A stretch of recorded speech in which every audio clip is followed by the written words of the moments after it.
श्री राम राज्याभिषेक। श्री महादेव जी बोले, हे पार्वती। फिर कैकेयी पुत्र भरत जी ने शीश झुकाई, अंजलि बांधकर अति भक्ति पूर्वक ज्येष्ठ भ्राता राम जी से कहा, हे राम, आपने मुझे राज्य दिया था, इससे मेरी माता का सत्कार तो हो चुका। अब जैसे आपने मुझे दिया था, वैसे ही मैं फिर आप ही को उसे सौंपता हूँ। ऐसा कह उन्होंने चरणों में भक्ति पूर्वक साष्टांग प्रणाम कर राज्य स्वीकार करने के लिए कैकेयी और गुरुजी के सहित बहुत कुछ प्रार्थना की। अपनी माया को आश्रय कर सब प्रकार की मनुष्य लीलाएं करने में प्रवृत्त हुए। भगवान राम ने बहुत अच्छा कह भरत जी से राज्य ले लिया, जिन्हें हर समय स्वर्गीय राज्य का अनुभव होता है।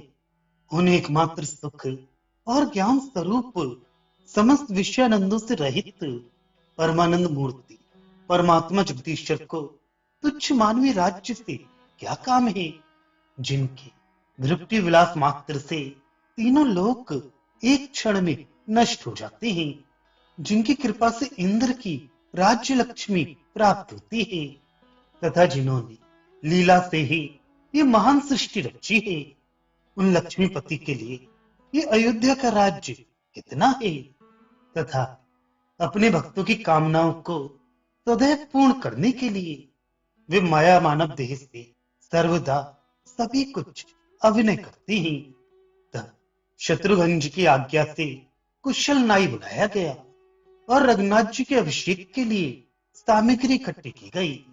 पहले भरत जी ने और फिर महात्मा लक्ष्मण जी ने स्नान किया। तदुपरांत वानर राज सुग्रीव और राक्षस राज विभीषण नहाए। फिर जटाजूट के कट जाने पर श्री रघुनाथ जी ने स्नान किया और रंग बिरंगी मालाओं, अंगरागों तथा बहुमूल्य वस्त्रों से सुसज्जित हो वे अपनी कांति से दैदीप्यमान होकर विराजमान हुए। महामती लक्ष्मण और भरत ने श्री रामचंद्र जी को विभूषित कराया और राजमहलाओं ने सीता जी का श्रृंगार किया।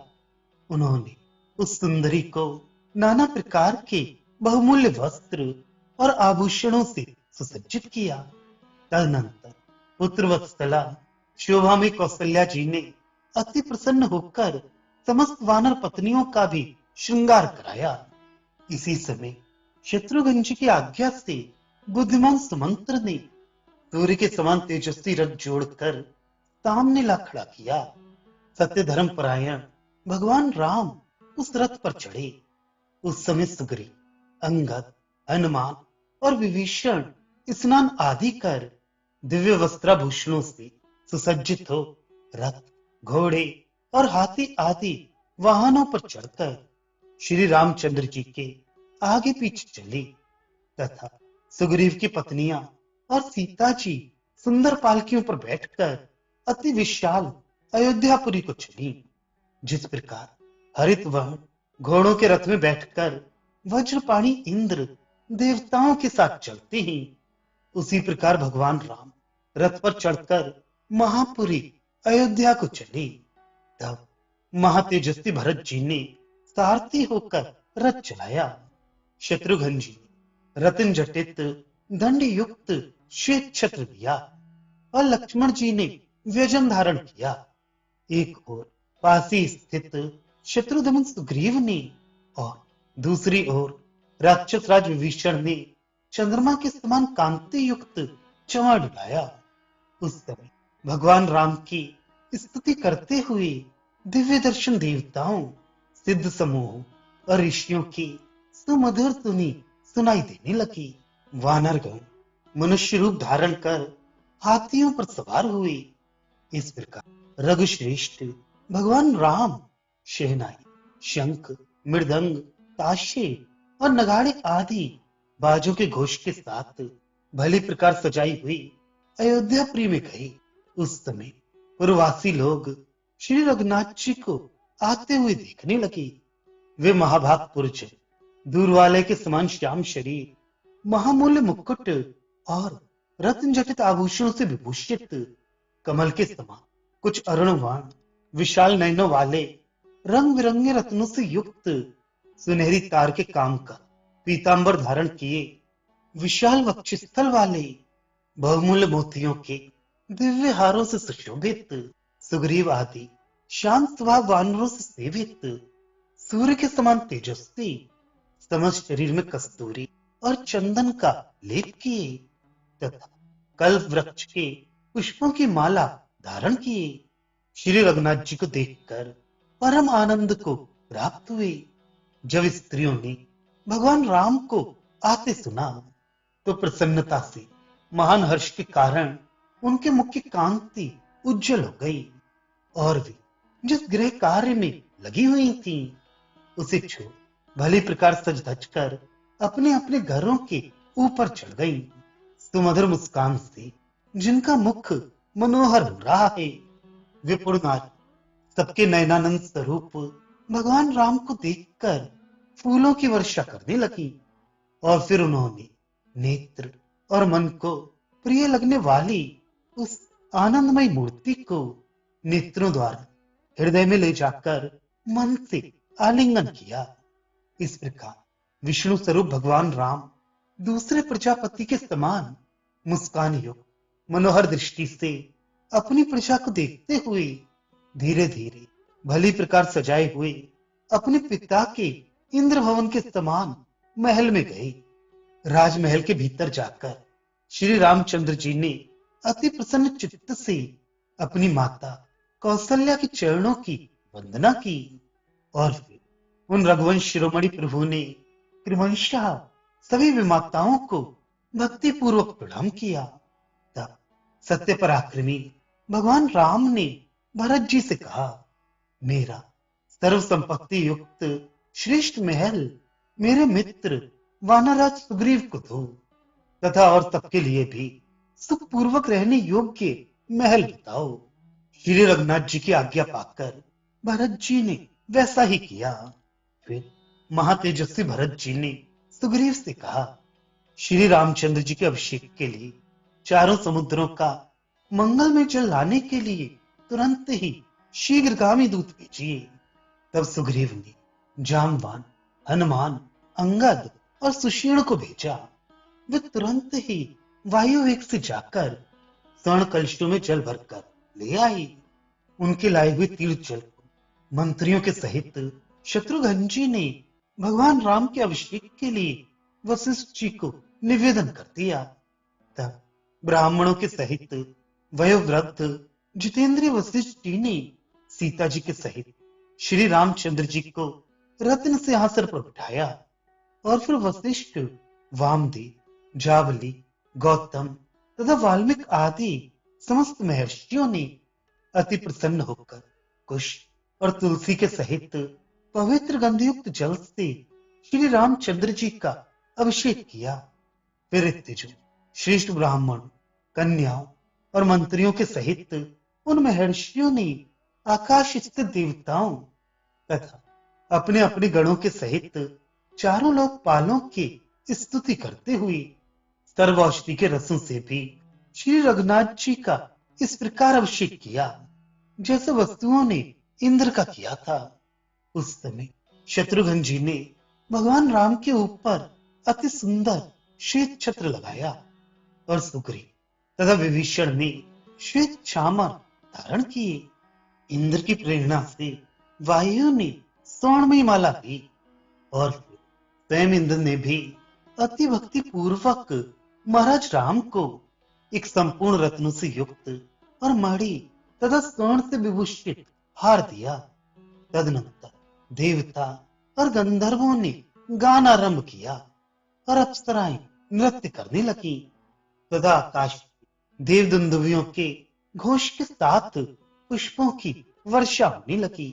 नवीन दुर्वा दल के समान श्याम वर्ण, कमल दल के समान विशाल नयन, करोड़ों सूर्यों के समान प्रकाश युक्त मुकुट से सुशोभित, करोड़ों कामदेवों के समान कमनीय, पीतांबर परवेष्टित, दिव्याभरण विभूषित, दिव्य चंदन चर्चित, हजारों सूर्यों के समान तेजस्वी, सबसे अधिक शोभायमान द्विभुज रघुनाथ जी को अपनी बाई ओर कर कमल में रक्त कमल धारण किए बैठी हुई सर्वाभूषण विभूषिता स्वर्ण वर्ण सीता जी को अपनी बाईं भुजा से आलिंगन किए देख पार्वती जी सहित भगवान शंकर भक्ति भाव से भरकर समस्त देवताओं के सहित स्तुति करने लगे। श्री महादेव जी बोले, नील कमल के समान सुकोमल श्याम शरीर वाले, किरीट, हार और भुजबंद आदि से विभूषित तथा अपनी शक्ति श्री सीता जी के सहित सिंहासन पर विराजमान महातेजस्वी श्री रामचंद्र जी को नमस्कार है। हे राम, आप आदि अंत और मध्य से रहित अद्वितीय हैं।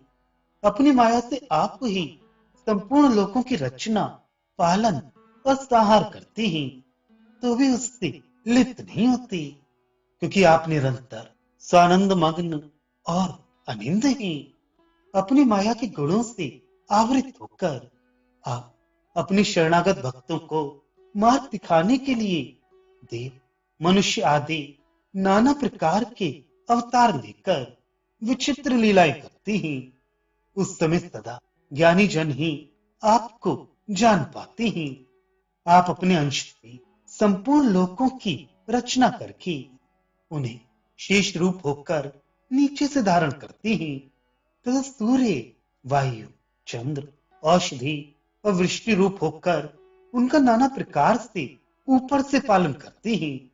आप ही जठराग्नि रूप होकर अपान आदि 5 प्राणों की सहायता से प्राणियों के खाए हुए अन्न को पचाकर उसके द्वारा सर्वदा संपूर्ण जगत का पालन करते हैं।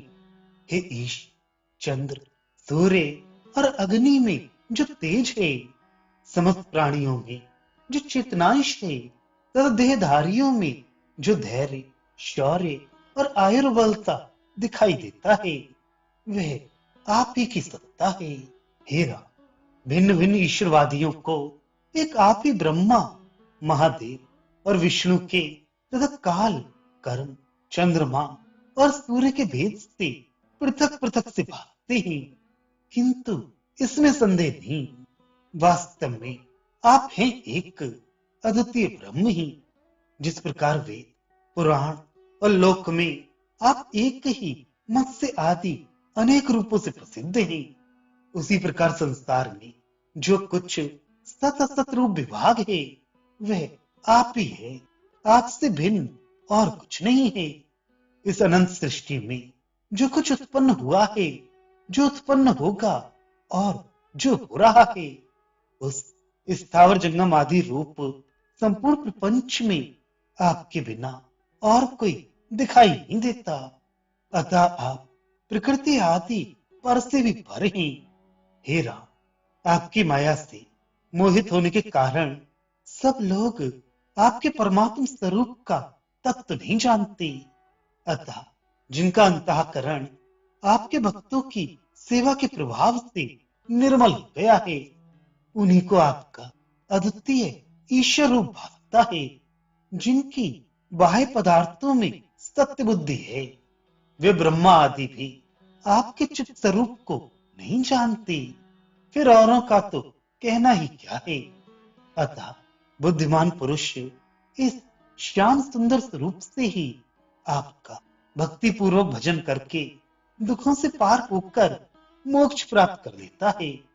फिर वो आपके नामोच्चारण से कृतार्थ होकर मैं अहरनिश पार्वती जी के सहित काशी में रहता हूँ और वहां मरणासन्न पुरुषों को उनके मोक्ष के लिए आपके तारक मंत्र राम नाम का उपदेश करता हूँ।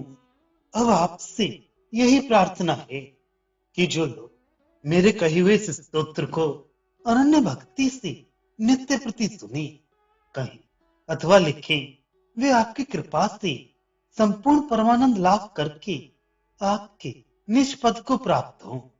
इंद्र बोले, हे देव, ब्रह्मा जी के वर के प्रभाव से राक्षस राज रावण ने मेरे समस्त देवोचित दुख को हर लिया था।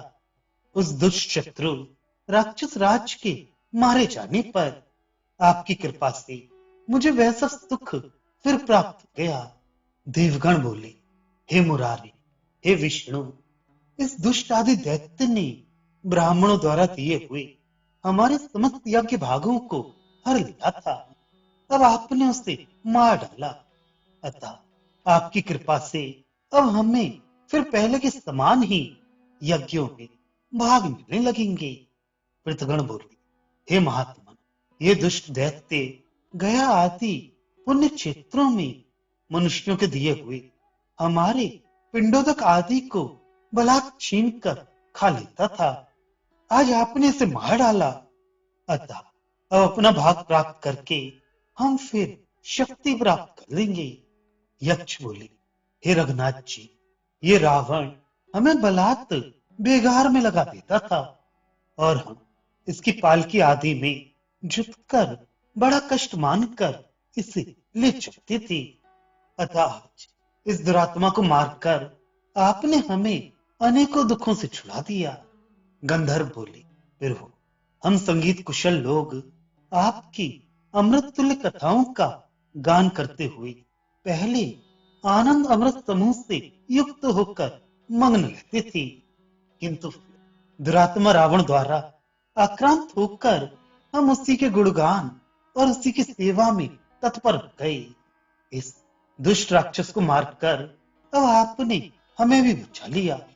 इसी प्रकार महानाग, सिद्ध, किन्नर, मरुत, वसु, मुनि, गौ, गोहक, पक्षी, प्रजापति और अप्सराओं के समूह सभी भगवान राम के पास पृथ्वी लोक में आए और उन नैनानंद वर्धन प्रभु के दर्शन कर उनकी पृथक पृथक स्तुति की तथा उनसे प्रशंसित हो अपने अपने लोकों को चले गए। तदनंतर ब्रह्मा और महादेव आदि भी आनंद पूर्वक भगवान राम की प्रशंसा करते, उनकी लीलाओं का गान करते और सिंहासन पर विराजमान अभिषेक से आद्र राज राजेश्वर श्री रामचंद्र जी का सीता जी और लक्ष्मण के सहित हृदय में ध्यान करते वहां से विदा हुए। उस समय जबकि आकाश में बाजे बज रही थी, देवताओं का वृंद स्वर्ग में प्रसन्न हृदय से स्तुति करता हुआ पुष्प बरसा रहा था तथा महर्षि मंडल चारों ओर स्थित होकर स्तुति कर रहा था। करोड़ों सूर्यों के समान प्रकाशमान प्रसन्नता युक्त मुस्कान से मनोहर मुख वाले श्याम सुंदर भगवान राम, सीता, लक्ष्मण, हनुमान, मुनिजन तथा वानर गणों से सेवित होकर अत्यंत सुशोभित हुए।